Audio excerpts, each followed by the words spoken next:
Welcome to Ray Windsor's Leadership Systems, where we help consumers make informed decisions about selecting retailers, and where we help retailers to get selected by consumers. That is, after all, what a retailer wants.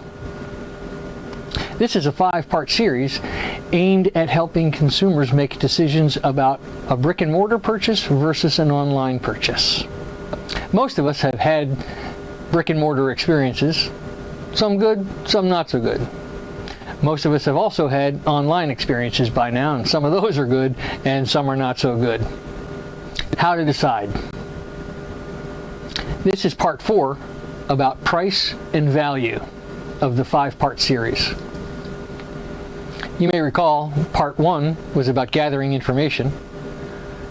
Part 2 was about the need to use the senses. Part 3 was about understanding the convenience differences between a brick and mortar and an online purchase, both long-term conveniences and short-term conveniences. So, what is this question about price and value?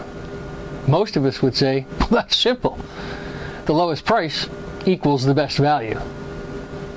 Well, I'll concede that definition of best value only when all other things about the purchase are identical to each other. Now, what does that mean? When you're deciding about where to buy your Marlboro cigarettes, whether you do it at the 7-Eleven or the Circle K, probably then the lowest price is the best value, as long as you are equal distances from each one of those two stores. Same is true when you're thinking about buying a Coke at a Burger King or at the McDonald's. Pretty much the Coke is the Coke, and pretty much the service experience at a Burger King or at a McDonald's are going to be equal. Now, which one has the lowest price on that Coke?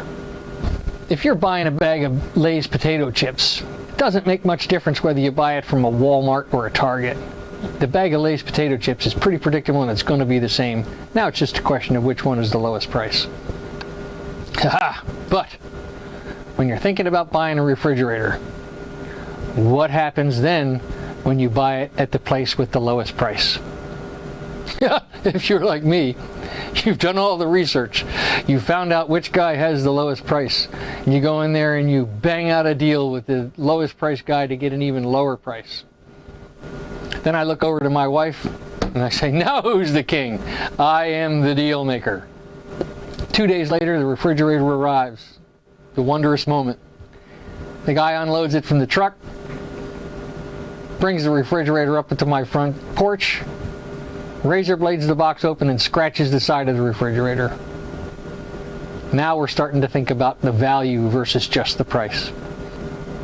The guy tries to hide the fact that he scratched the refrigerator. All right, it's just a small scratch, it's no big deal. The guy straps the refrigerator to the hand truck, bringing it into the kitchen, he dings one of the cabinets. Then the guy hooks the water line up for the ice maker and the water dispenser on the front of the refrigerator, and he doesn't do a thorough job and fails to check for leaks. Now the guy's gone, I've had my dinner, I'm in bed and I'm stewing a little bit, and I'm thinking about what I'm going to do about this poor customer service that I got from this really cheap refrigerator guy. While I'm laying in bed stewing about this, unbeknownst to me, the water leak starts to get to my hardwood floors. Overnight, the floors buckle up. Now I know what I'm going to do. I'm going to call up that store and I'm going to raise Cain. So I look for the customer service number. I call the customer service number. Forget about it. I leave a message and I don't get a reply. Now I'm really steamed. I make a trip back to the store. I'm going to make a scene. I actually get a hold of somebody in the store. Here's how that conversation goes. Well, you know, to keep prices low, we have to use the lowest price delivery service. You know what happens with lowest price, don't you? That means I usually have to use the guy with the least amount of experience, who has no empathy for his consumer when he's making the delivery. The guy tells me, if you people would just consider paying just a little bit more, we'd have a lot fewer complaints. Go over there and get in that customer service line and they'll get to you. Now I'm berserk. I'm going to call up the credit card company and tell them that the refrigerator is not working, it's not what I bought, and I have returned it at my expense. 20 days later, the credit card company calls me back up and says the store is denying my claim. Now I got to hassle with the store. I've got to do all this because I was a hero and saved $100. Value? Maybe not. To ensure that you receive value when making a purchase, you've got to consider all of the things that happen before you agree upon a price. And then most importantly, you've got to consider all of the things that happen after the price is agreed upon and the transaction is complete. Of course, this is true for all of your significant purchase considerations, whether you're thinking about doing this on the internet or whether you're thinking about doing this in a brick and mortar store. Remember, lowest price does not always equal best value.